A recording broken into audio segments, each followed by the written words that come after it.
derrière chacun d'eux. Les garçons et les filles sont différents parce qu'ils ont des corps différents. Les filles n'ont pas de poils aux jambes. Les garçons sont toujours en survêtement, avec un blouson en cuir. Et les filles se maquillent le visage. Lorsqu'un enfant naît, la première question est « c'est un garçon ou une fille ?» Mais quelle importance aujourd'hui ? De nos jours, hommes et femmes exercent les mêmes emplois, ont les mêmes loisirs et vivent des vies qui se ressemblent. L'égalité des chances et le recul des discriminations ont fait de la différence des sexes une idée démodée. Mais est-ce si sûr ? Il existe bel et bien une bataille entre les sexes, due au fait que les hommes se rendent compte que leur rôle dans la procréation est très faible et constatent que les femmes sont bien plus aptes qu'eux à donner la vie et à élever des enfants. Et ce constat nourrit une sorte de rivalité, même de jalousie envers les femmes.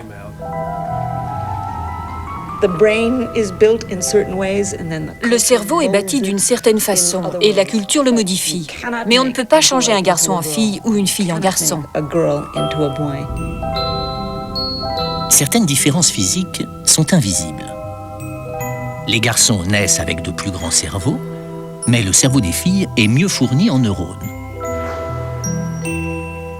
Les femmes sont plus souvent droitières, les hommes ont les avant-bras plus longs. Les hommes ont une meilleure vue, les femmes un meilleur odorat. Et les femmes vivent plus longtemps. Beaucoup de ces différences physiques sont des vestiges de notre passé préhistorique. Autrefois, elles nous aidaient à survivre, aujourd'hui, elles nous encombrent. Mais il y a d'autres différences plus fondamentales encore que personne ne peut voir parce qu'elles se trouvent à l'intérieur de nos cerveaux. Et ces cerveaux différents produisent des aptitudes différentes, qui de nos jours s'expriment sous forme de stéréotypes, par exemple. Les hommes savent mieux garer une voiture. Les femmes sont plus compréhensives et attentionnées. Les hommes ont le sens de l'orientation. Les femmes savent faire plusieurs choses en même temps. La biologie ne décide pas de tout, mais elle influence tout ce que nous faisons. Alors, pour mieux comprendre son rôle, nous avons choisi au hasard 2 adolescents nés le même jour.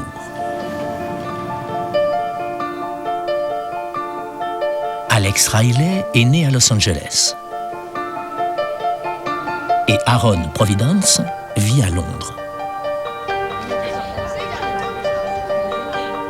Tous les deux vont avoir 14 ans. Ils ne se sont jamais rencontrés, mais ils ont un point commun. Ils ont exactement le même âge.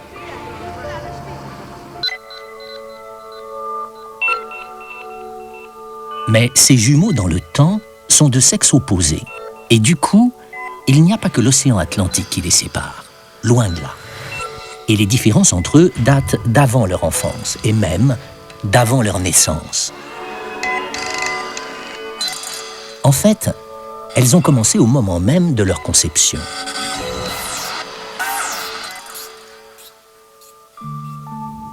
Selon la loi des probabilités, Aaron comme Alex avaient plus de chances d'être des garçons. La raison en est contenue dans le sperme de leur père. Chaque spermatozoïde entrant dans l'utérus contient un chromosome sexuel, X pour les filles et Y pour les garçons. Les spermatozoïdes au chromosome X nagent lentement, chargés par le poids du chromosome féminin qui contient 1000 gènes. Les spermatozoïdes au chromosome Y, en revanche, sont légers et rapides, car le chromosome masculin est beaucoup plus petit et ne contient que 180 gènes. Dans cet environnement acide, l'avantage est à ceux qui voyagent légers. À la conception, les garçons sont plus nombreux que les filles, 20% de plus. Après la fécondation, les zygotes masculins et féminins commencent à se développer. À ce stade minuscule déjà, le garçon est le plus pressé. Il se développe plus vite que la fille. Est-ce la volonté de s'imposer en tant qu'homme dans un univers entièrement féminin ? Cela reste encore un mystère.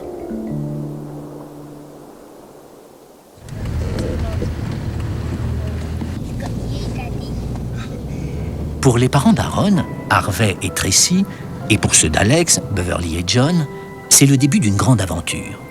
Ce sera leur premier enfant.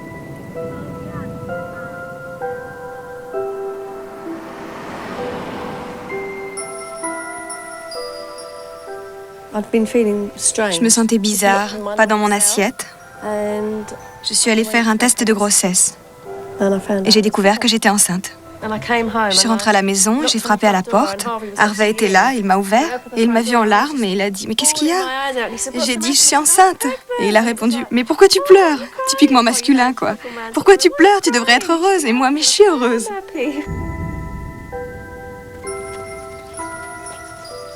Une amie m'avait dit qu'au début de sa première grossesse, elle avait su immédiatement qu'elle était enceinte. Je m'attendais donc à ressentir d'un seul coup cette certitude, mais je ne l'ai jamais ressentie. J'étais donc un peu déçue. C'était juste un jour comme les autres. Bien que de sexe opposé, les embryons masculins et féminins sont identiques pendant les 6 premières semaines de leur vie. Ils sont par défaut féminins. Puis, en l'espace de quelques heures, se produit une chose extraordinaire.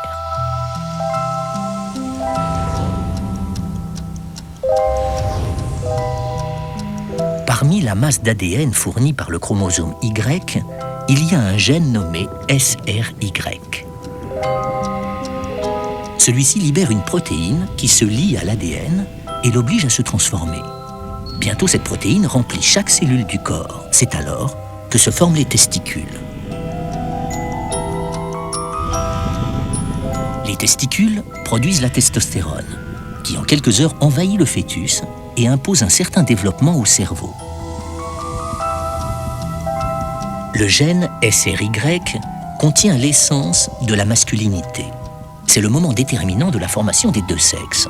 Sans testostérone, les organes génitaux féminins continuent à se développer. Mais le garçon, entre la 7e et la 12e semaine de grossesse, a le même niveau de testostérone qu'un homme adulte. Cette brusque montée déclenche la formation des organes génitaux masculins à partir d'un modèle féminin. Mais la testostérone a aussi un autre effet. Il rend le fœtus masculin plus fragile. Dès le départ, les hommes sont désavantagés.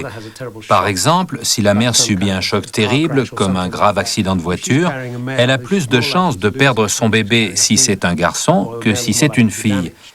Et le garçon aura plus de chances d'avoir des séquelles. Dès la conception, il est donc plus vulnérable qu'une fille. Le fœtus masculin court plus de risques de lésions du cerveau, de paralysie motrice ou de difformité. Certains chercheurs pensent même que l'embryon masculin, avec son chromosome Y, se fait attaquer par les anticorps de sa mère qui le considèrent comme un corps étranger. En tout cas, quelle qu'en soit la raison, il est vulnérable et de ce fait, alors qu'en moyenne 120 garçons sont conçus pour 100 filles, 15 garçons mourront avant de naître. Le mode de vie ou le régime alimentaire influence-t-il ces développements dans l'utérus? Nous l'ignorons encore.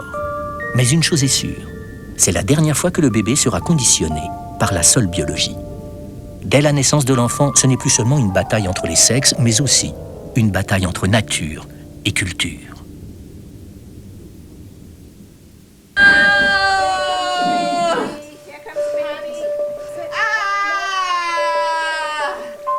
Lorsqu'un bébé arrive au monde, ses chances de survie sont différentes selon qu'il est un garçon ou une fille. Certains indices portent à croire qu'à la naissance, les filles sont plus mûres que les garçons. Peut-être la testostérone a-t-elle un effet retardateur en favorisant le développement des muscles, mais pas forcément celui des neurones. Mais en tout cas, beaucoup de parents et de pédiatres sont d'accord pour dire que les petites filles sont en moyenne plus éveillées et plus intelligentes que les petits garçons qui ont l'air plus perdus et distraits à la naissance.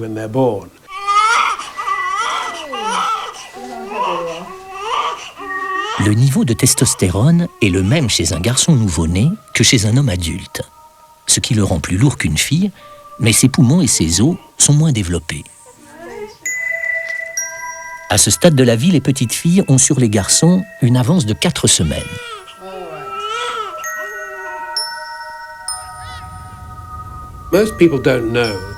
La plupart des gens ignorent que les petits garçons sont plus fragiles que les filles. On s'attendrait à ce que les garçons soient plus résistants parce qu'ils sont plus lourds et plus musclés à la naissance. Ce préjugé influence d'ailleurs notre façon de traiter les enfants. Tout l'entourage aura tendance à projeter sur le bébé ce qu'on attend d'un petit garçon et à dire « c'est un garçon, il est résistant, et s'il ne l'est pas, il le deviendra ».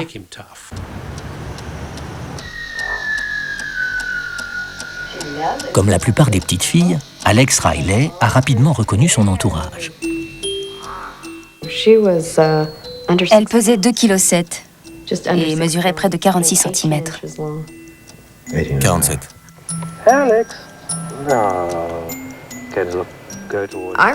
La première année a vraiment été facile. J'ai essayé de ne pas l'influencer avec des jouets typiquement féminins ou masculins. Elle a fini par avoir des poupées, mais offertes par d'autres. À la naissance, les cerveaux des filles comme des garçons ne pèsent qu'un quart de leur poids final. Au bout des 6 premiers mois, ils développent des millions de nouvelles connexions et garçons et filles commencent à se comporter différemment.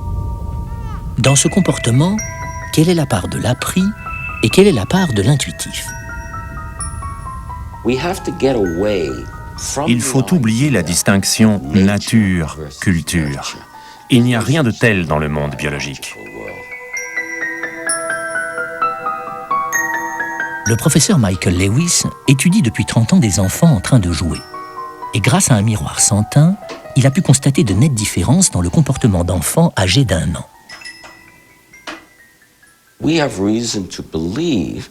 Nous avons de bonnes raisons de penser que la petite fille et le petit garçon sont programmés biologiquement pour réagir différemment aux frustrations. Michael Lewis a observé sur 200 enfants ce qui se produit quand on les sépare de leur mère.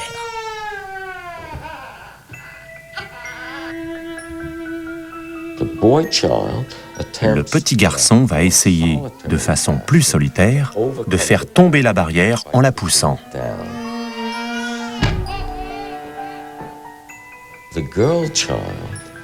La petite fille, elle, essaie de la surmonter, essentiellement en appelant à l'aide. Il y a là 2 types de stratégies différentes qui ont des origines biologiques.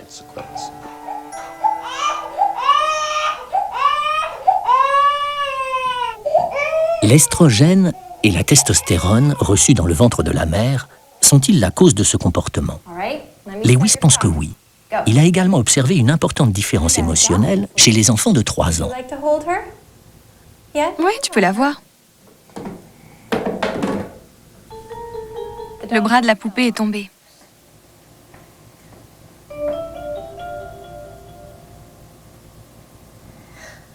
Tu veux la réparer ?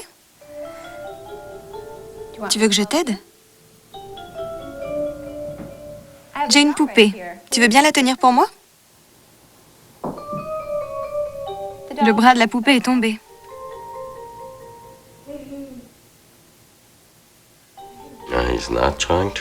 Il ne va pas essayer de la réparer.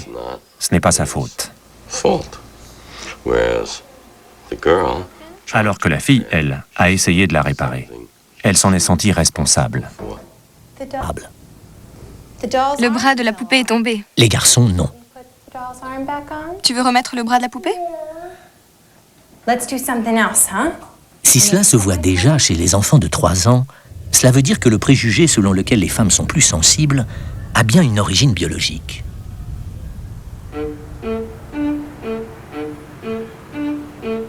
Mais les femmes sont-elles vraiment plus sensibles ? Pour le savoir, nous avons laissé une fillette de 8 ans seule dans une rue animée et l'avons filmée à l'aide de caméras cachées.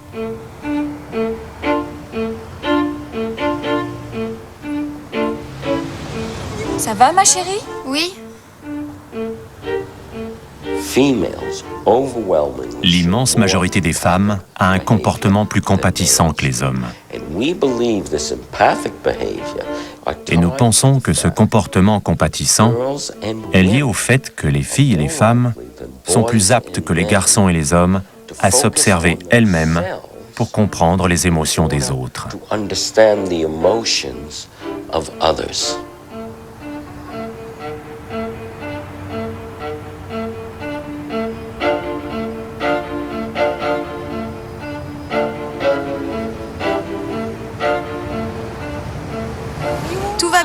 Oui, Quelqu'un s'occupe de toi? oui.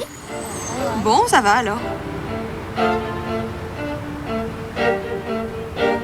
Est-ce que le fait de mettre des menottes à la petite fille provoquera enfin une réaction de la part des hommes?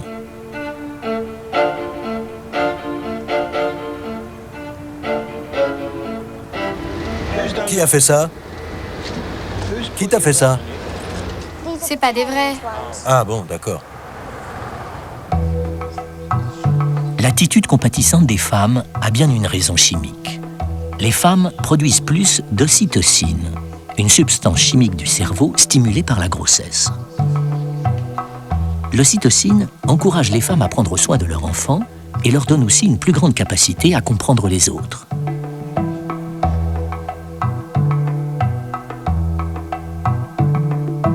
Pourquoi les hommes n'ont-ils pas cette capacité naturelle? Pour comprendre la raison de cette différence essentielle, il nous faut remonter à nos ancêtres et observer l'évolution des hommes et des femmes il y a plusieurs millions d'années.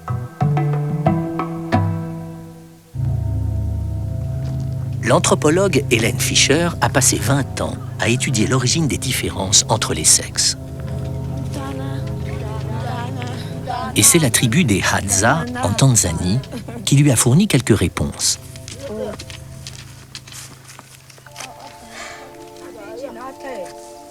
What's important about the Hadza lifestyle is that it's very Le mode de vie des Hadza est passionnant car il est tout à fait semblable à celui que nos ancêtres ont mené pendant des millions d'années dans la savane africaine. grasslands of Africa.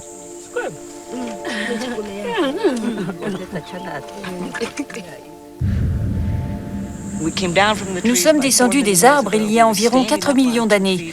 Nous nous sommes tenus debout sur nos pieds il y a 3,5 millions d'années. Nous avons sans doute commencé à cueillir et à chasser il y a très longtemps. Et ça s'est passé dans cette savane africaine. Et pas dans un endroit semblable à celui-là, mais ici même. C'est ici que notre cerveau, que nos capacités se sont développées, celles des hommes et celles des femmes.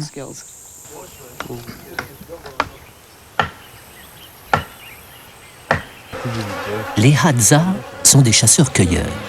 Ils n'élèvent pas d'animaux et ne cultivent pas d'aliments. Tous les jours, les femmes partent à la recherche de racines et de légumes, tandis que les hommes chassent du gibier et récoltent du miel. Les deux sexes dépendent l'un de l'autre et ont élaboré des stratégies complexes pour survivre. Leurs herbes médicinales les protègent des piqûres d'abeilles, des morsures de serpents et du paludisme. Les femmes sont au centre de la société Hadza et fournissent jusqu'à 80% des repas. Pendant qu'elles fouillent le sol, elles font ce que font les femmes du monde entier. Elles bavardent. Les Hadza parlent ce qu'on appelle une langue à clics, une langue qui pourrait être la plus ancienne du monde, une langue qui ne ressemble à aucune autre. On entend les clics qu'ils font.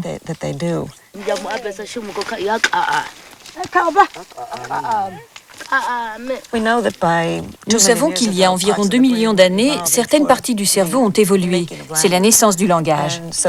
Les gens s'assoient ensemble et parlent beaucoup.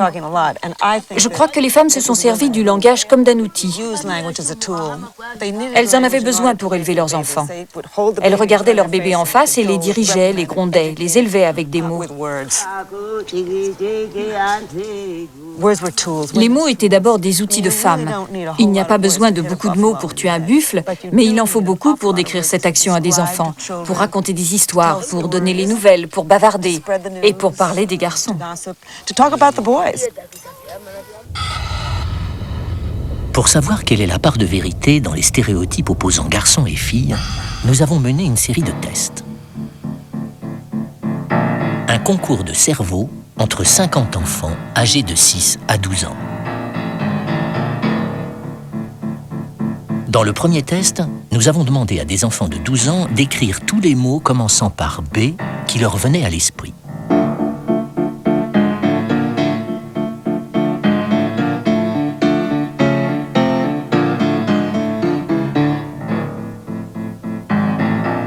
Les filles en ont trouvé en moyenne 34, les garçons 25. À 12 ans, les filles sont meilleures en mémoire visuelle, à l'écrit et en compréhension écrite. Partout dans le monde, pour ce qui est de l'habileté verbale, de l'expression, pour trouver le bon mot rapidement, les femmes sont les meilleures. Si les femmes ont hérité d'une plus grande facilité pour le langage, qu'en est-il de la manipulation précise d'objets? Les filles sont-elles vraiment plus soigneuses que les garçons? 2 enfants de 6 ans en font l'expérience.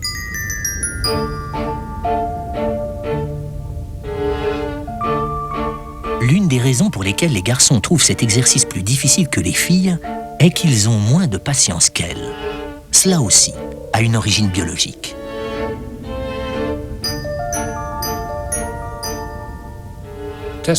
La testostérone est l'une des hormones les plus complexes. Elle crée une augmentation de force physique et d'énergie. Les petits garçons qui ont énormément d'énergie et qu'on oblige à rester tranquilles dans une salle de classe ne peuvent devenir que frustrés, hyperactifs et inattentifs. Et c'est un problème auquel nous devons faire face. Les filles sont capables de construire une tour, mais savent-elles dessiner une bicyclette? Nous avons demandé à 20 enfants de 12 ans de l'essayer. Les résultats ont été surprenants.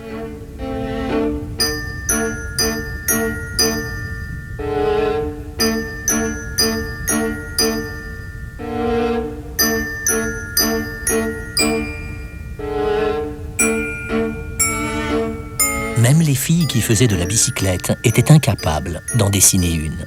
Les garçons semblaient avoir un avantage naturel.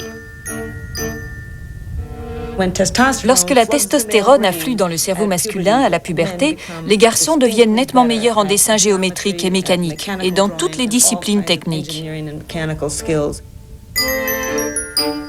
Cela peut s'observer partout. Dans les sociétés du monde entier, il n'y a pas beaucoup de variations sur cet aspect-là de la différence des sexes, ce qui porte à croire qu'il nous vient de notre évolution passée.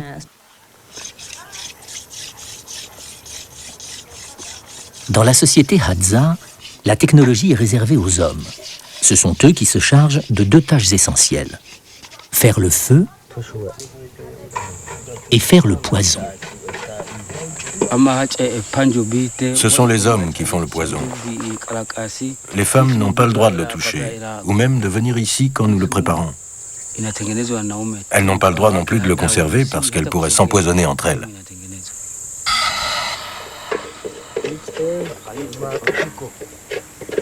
Le poison est élaboré à partir de la tige d'une rose du désert et sa manipulation exige habileté et concentration. Avant de le toucher, les hommes vérifient s'ils n'ont pas d'égratignure ou de coupure aux mains. Cette pâte est assez puissante pour tuer un buffle et si elle pénètre dans leur sang, elle les tuera. Ce danger mobilise leur cerveau. Les cerveaux de l'homme et de la femme ont à peu près la même forme, mais le cerveau masculin est plus compartimenté, plus latéralisé. Les 2 moitiés du cerveau sont plus différentes chez l'homme que chez la femme. Dans l'utérus, le cerveau masculin se spécialise. L'estrogène assure la cohésion des neurones chez l'homme comme chez la femme. Mais comme les femmes ont davantage d'estrogène, leurs neurones sont mieux connectés. Par ailleurs, l'isthme qui relie les 2 moitiés du cerveau est plus épais de 10% chez la femme.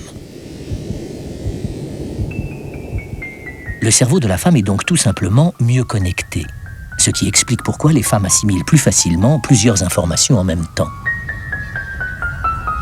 Mais si elles comprennent mieux l'ensemble d'une situation, elles ont du mal à se concentrer sur un seul objet, même quand c'est un billet de banque. Au cours de ce test, les garçons au cerveau plus compartimenté ont récolté en moyenne 6 billets, les filles, aucun. Un résultat qui s'explique aussi par la testostérone, car elle affecte la vue.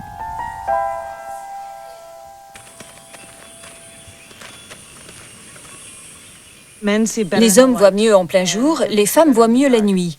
Les hommes ont eu besoin de cela pendant des millions d'années pour chasser de grands animaux.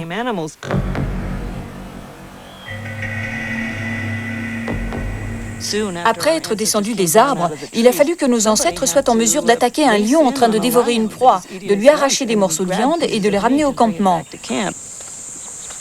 Les hommes ont un plus haut niveau de testostérone qui leur donne l'assurance et l'agressivité nécessaires pour aller de l'avant.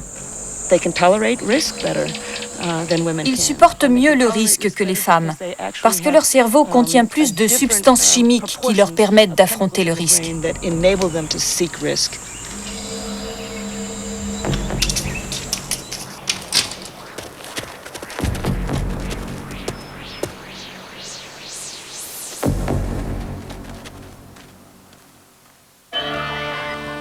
Mais l'un des vestiges les plus mystérieux de notre passé préhistorique est que les filles ne sauraient pas lancer. Est-ce si sûr? Tous les garçons se moquent des filles parce qu'elles ne savent pas lancer une balle. La fille et sa mère diront que c'est par manque d'entraînement, mais il semble bien y avoir une différence physiologique lorsqu'il s'agit de lancer des objets. Nous avons demandé à 600 enfants de 12 à 18 ans de mettre à l'épreuve ce vieux préjugé.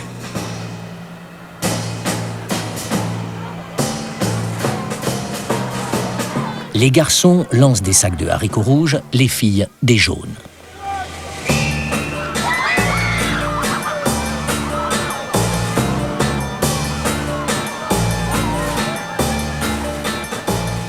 Parmi les 11 ans, les garçons sont déjà en avance sur les filles. Et cette différence ne fait que s'accentuer avec l'âge. Quelle peut bien en être la cause? Pour une raison qu'on ignore, les garçons verrouillent instinctivement leurs poignets en lançant un objet. Les filles, non. En grandissant, les garçons ont des avant-bras de plus en plus longs et s'améliorent donc de plus en plus. À part quelques rares exceptions, les filles restent au même niveau. Jusqu'à l'âge de 11 ans, le taux d'hormones sexuelles est bas chez les garçons et les filles. Et c'est pourquoi leurs corps se ressemblent encore. Mais leur cerveau, le plus lourd de tous les primates, n'a pas cessé d'apprendre pour les préparer à l'âge adulte. Qu'est-ce que cette expérience leur a appris sur l'autre sexe? Pour le savoir, nous avons demandé à des garçons de 5 ans de s'approcher d'une fille de leur classe et de s'arrêter dès qu'ils se sentent mal à l'aise.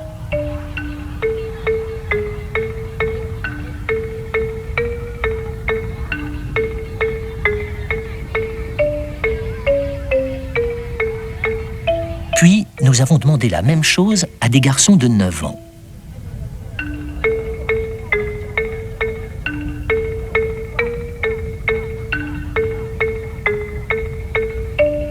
Puis, à des garçons de 12 ans. Pourquoi les garçons se méfient-ils des filles en grandissant? Est-ce parce qu'ils deviennent plus conscients d'eux-mêmes? Ou est-ce qu'ils sont de moins en moins à l'aise avec le sexe opposé? En tout cas, cela n'a rien à voir avec leur héritage biologique. C'est leur expérience de la vie qui parle. Et à la puberté, tout va être encore chamboulé.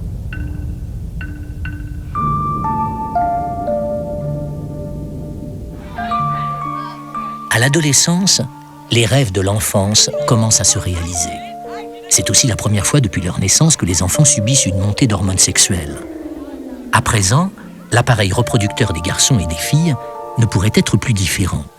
Chaque éjaculation d'un garçon contient assez de spermatozoïdes pour féconder toutes les femmes des États-Unis 2 fois.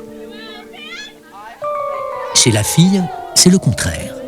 Elle est née avec 3 millions d'ovocytes, mais à la puberté, elle n'en a plus que 400 000. Et au cours de sa vie, seuls 450 feront l'objet d'une ovulation.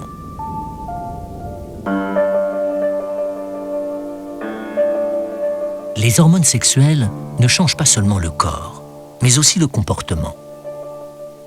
Il fait ce qu'il veut. Oui, il est très... comment dire...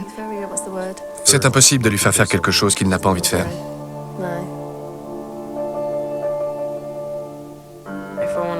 Si j'ai envie de sortir et que ma mère veut pas, je le fais quand même.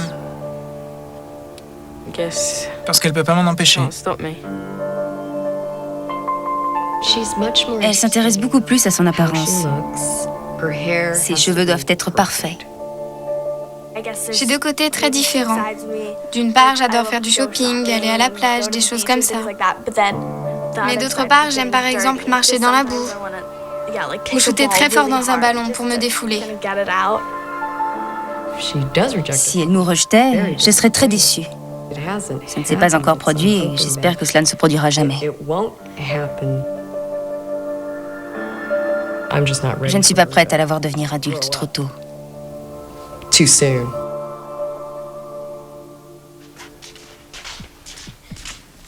Alex Riley a 14 ans. Elle a décidé de fêter son anniversaire en invitant ses amis à une pyjama party.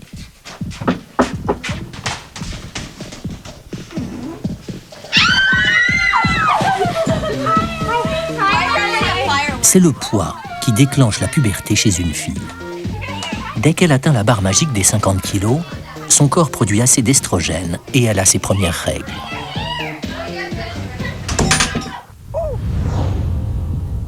L'estrogène ralentit son métabolisme et crée une fine couche de graisse sur tout son corps. Elle modifie la forme de son corps, irrigue son cerveau et renforce tous ses traits féminins. Les filles deviennent plus ouvertes, plus actives socialement et par-dessus tout, elles communiquent.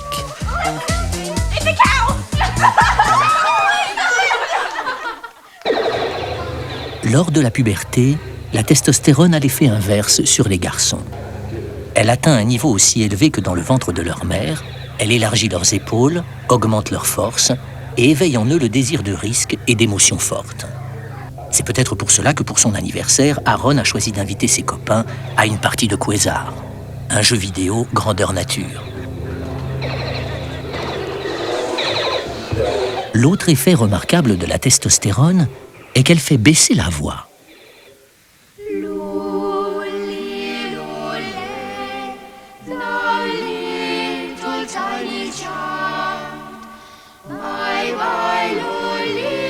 Pourquoi cette mue de la voix masculine? Plusieurs théories ont été proposées. Pour avoir le dessus lors de disputes, pour être entendu sur de longues distances.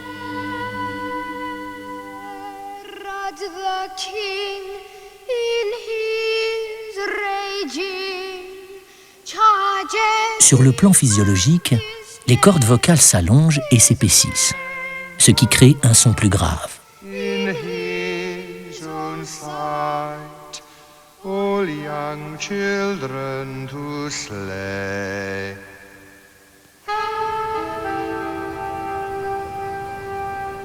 Après l'expérience forte du Quasar, c'est le moment de la fête d'anniversaire d'Aaron.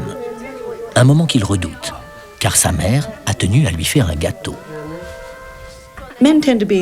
Les hommes ont moins tendance à exprimer leurs émotions que les femmes. Les hommes tendent à dissimuler leurs sentiments, sauf quand ils sont vraiment en colère. À mon avis, c'est parce que leurs cerveaux sont plus compartimentés. Les deux moitiés du cerveau masculin ne sont pas aussi bien reliées, et nous pensons même que certaines parties à l'intérieur de chaque hémisphère ne sont pas aussi bien reliées chez l'homme, ce qui lui permet de retenir ses émotions. Pour qui la première part? Je préfère traîner avec une bande de garçons. Les filles, on sait jamais ce qu'elles pensent. C'est ça le plus dur avec elles. Et on peut pas aller leur demander, donc c'est difficile à savoir. Maman, donne-moi à boire. Un garçon en plein afflux de testostérone se sentira attiré par une fille, mais ne saura pas s'y prendre pour savoir ce qu'elle ressent. Il n'arrivera pas à lui parler de façon simple et normale, alors qu'elle saura plus facilement ce qu'il ressent. Elle remarquera probablement qu'il est nerveux. En revanche, lui ne verra pas forcément si elle est nerveuse. Il y a donc une différence d'habileté sociale à comprendre ce que l'autre ressent.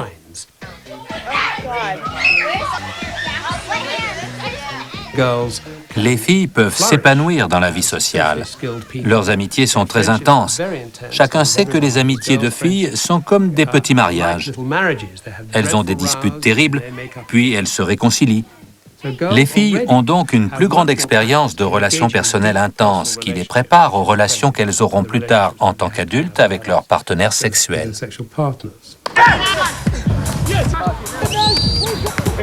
Bien que l'adolescence soit le moment où les différences physiques sont les plus frappantes, il existe une nouvelle théorie sur la façon d'évaluer le taux de masculinité et de féminité qui n'a rien à voir avec la puberté.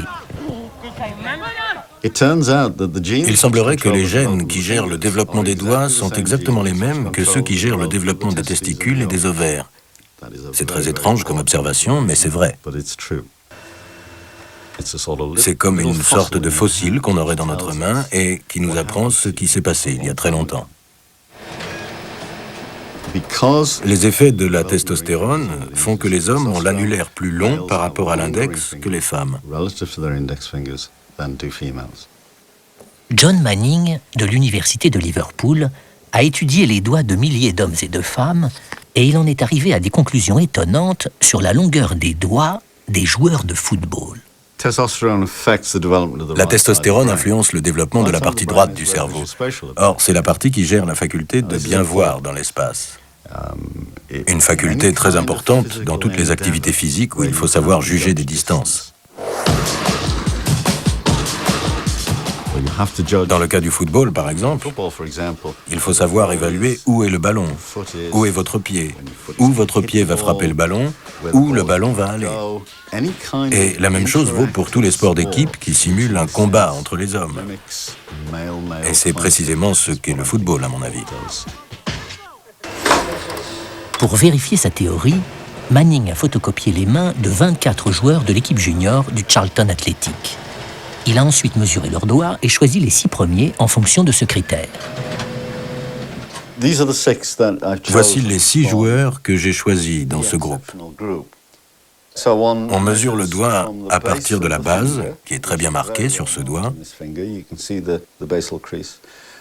jusqu'à la pointe du doigt.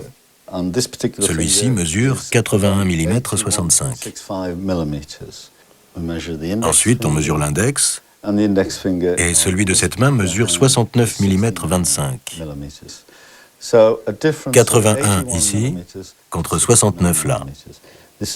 C'est une différence phénoménale, qui indique un niveau élevé de testostérone avant la naissance, et un très faible niveau d'estrogène.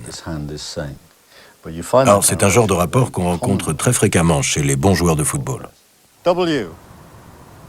Lorsque John Manning a sélectionné ses 6 meilleurs joueurs, il ignorait que 6 membres de l'équipe étaient des joueurs internationaux. Les 6 meilleurs joueurs de Manning seront-ils aussi ceux de l'entraîneur? L'entraîneur demande aux internationaux de faire un pas en avant. Rien qu'en mesurant leurs doigts, Manning avait sélectionné 4 des 6 meilleurs joueurs.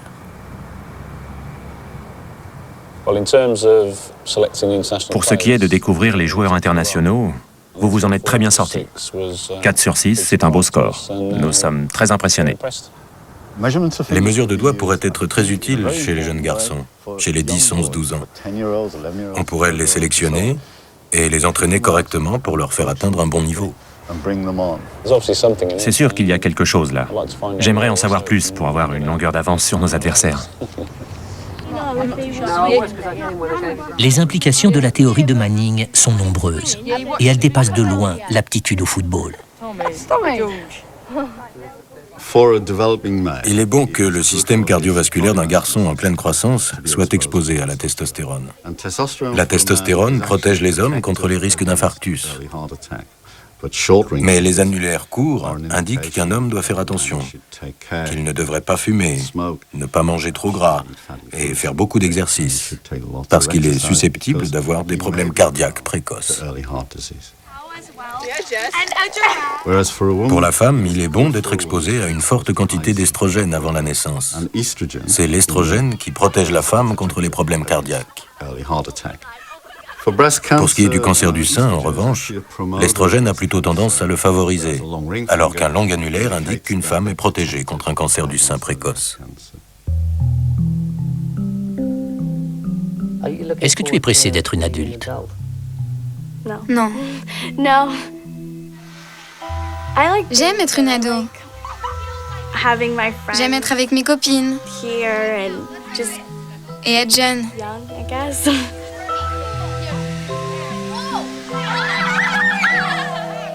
On va lui faire 14 bosses plus une pour la chance.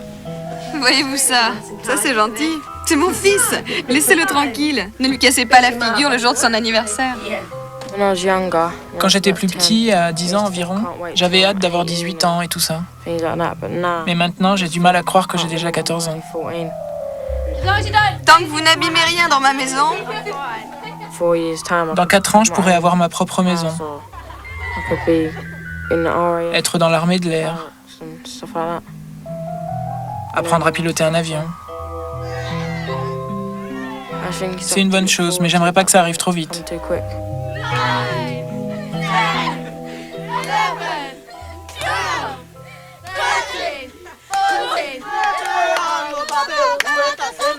À l'approche de l'âge adulte, les garçons et les filles n'ont jamais été aussi différents. Ils ont hérité de nombreux attributs qui, dans un lointain passé, nous aidaient à survivre. À présent, ils se trouvent face à un nouveau défi. Comment attirer et comprendre l'autre? Ce sera la grande préoccupation du reste de leur vie.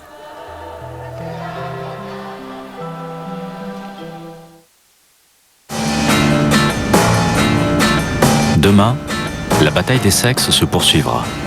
C'est vrai ça. Pourquoi les femmes peuvent-elles se concentrer sur plusieurs choses à la fois et pas les hommes?